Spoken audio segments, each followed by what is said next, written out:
le Woody Allen de la littérature. Il observe ses contemporains et les croque avec une plume décapante. L'objet de mon affection adapté au cinéma, quand même, c'est lui. La vérité ou presque également adaptée, c'est lui. J'ai le plaisir de recevoir le roi de la comédie de mœurs, Mr. Stephen Macaulay, qui nous fait peut-être le plaisir de répondre en français, parce que vous avez étudié en France, me semble-t-il. Oui, c'est vrai. Mais il faut que je dise au début que je sais que mon niveau n'est pas très... c'est le niveau peut-être d'un enfant de 5 ans, donc, mais je vais faire un bon effort. Stephen, vous débrouillez comme un chef. Ok, bon, merci. C'est à Nice que vous avez étudié? Oui, c'est ça. Alors j'ai entre les mains L'autre homme de ma vie, Insignificant Others en anglais, qui est sorti déjà il y a quelques temps et qui est sorti en poche. En gros, le pitch en 2 mots, Richard, la cinquantaine, est directeur des ressources humaines, il est en couple avec Conrad, mais il a assez de temps libre quand même pour aller à la salle de sport et pour avoir une liaison avec Benjamin, qui lui est marié et père de 2 enfants. On suit les pérégrinations de ce petit monde et les questionnements de Richard surtout et de ses amis qui se posent beaucoup de questions. Alors j'ai l'impression, Stephen, que dans certains de vos ouvrages, il y a ce thème de la Middle Age Crisis qui revient souvent, cette espèce d'entre-deux. On se cherche aussi bien dans les relations qu'au boulot, on est entre 2 âges. Est-ce que c'est un thème qui vous tient à cœur ? Oui, bien sûr, parce que c'est mon âge et je suis au milieu peut-être d'une middle age crisis en ce moment. Mais c'est un roman qui est vraiment au sujet des personnes qu'on pense sont, je ne sais pas, à l'extérieur de votre vie et en fait, ils sont vraiment au centre. Ils sont les personnes les plus importantes, même si on pense qu'ils sont des insignificant others.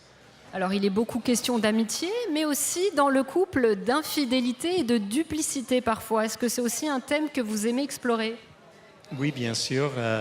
C'est toujours un très bon thème pour les romans parce que là, il y a beaucoup de duplicité, beaucoup de mensonges, etc. Et c'est ça qui marche très bien dans un roman. En plus pour les comédies. Alors Stephen, en parlant de duplicité, qu'est-ce que vous m'avez fait là ? Alors moi j'adore Lady Gaga et j'adore le yoga. J'ai vu ça dans un magasin, je me suis dit je vais l'acheter, je vais le lire. J'ouvre la première page et c'est vrai, j'ai failli m'étrangler. En fait c'est vous, Rain Mitchell. Pourquoi écrire sous un pseudonyme ? Vous assumez pas le fait que vous faites du yoga ? Je fais beaucoup de yoga. Aussi. Oui, oui. Bon, une discussion pour un peu plus tard. Mais non, ce n'était pas mon idée d'écrire sous pseudonyme, c'était l'idée de mon éditrice. Et elle m'a dit, bon, vous avez vos propres lecteurs qui aimaient bien, plus ou moins, vos livres.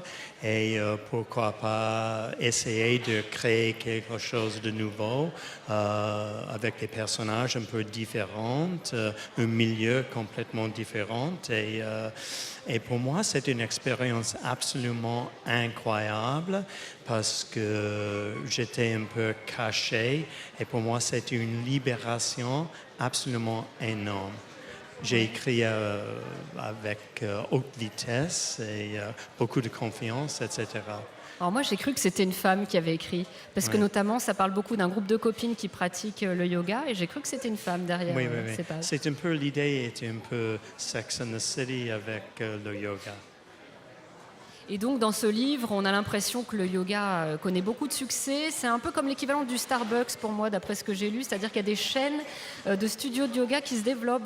Je sais pas, il y a un regard un peu ironique non, sur ce business.